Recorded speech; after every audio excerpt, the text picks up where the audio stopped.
South Australia will set up a royal commission to investigate allegations of widespread water theft from the MurrayDarling Basin by rogue irrigators.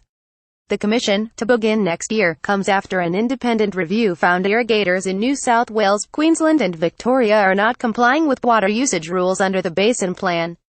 The SA Premier, Weatherill, said the inquiry would have the necessary coercive powers to investigate the allegations and recommend any necessary changes to the rules governing water use.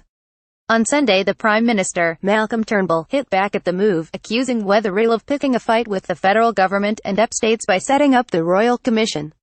The MurrayDarling Basin Authority was asked by Turnbull 4 months ago to undertake an independent review of the allegations and released its report on Saturday, blaming NSW, Queensland and Victoria for lax enforcement. "We now have widespread claims of water theft by upstates," Weatherill said on Sunday.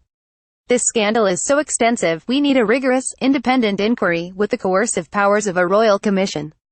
South Australians fought too hard to secure the MurrayDarling Basin Agreement to see our water stolen by greedy irrigators. It's clear some irrigators in upstates have no regard for people who live and work down at a doorstop in Bennelong." Turnbull said there had already been 5 inquiries into the issue of water theft and described the MurrayDarling Basin Authority's review as exhaustive. "It sets out what actions have to be taken to make sure water is managed responsibly and we should get on and do that," he said. If Weatherill, for purely political reasons, wants to spend South Australian taxpayers' money on a royal commission, he is free to do that. Federal officials will attend and answer questions. We won't stand in their way, but he is going over ground that has been well tilled. The Australian Conservation Foundation said an inquiry into the water theft allegations was the right move. "This is a long overdue step towards understanding what is going wrong on our rivers and why some powerful vested interests are being allowed to undermine the health of the MurrayDarling," Campaign Director Paul Sinclair said.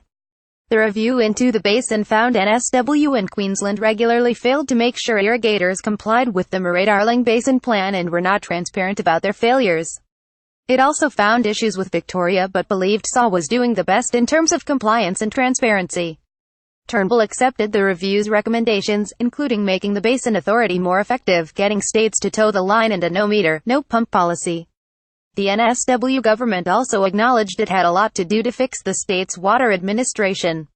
The regional water minister, Niall Blair, said he would review the findings but noted they were in line with a recent interim report raising concerns about lax compliance and enforcement arrangements.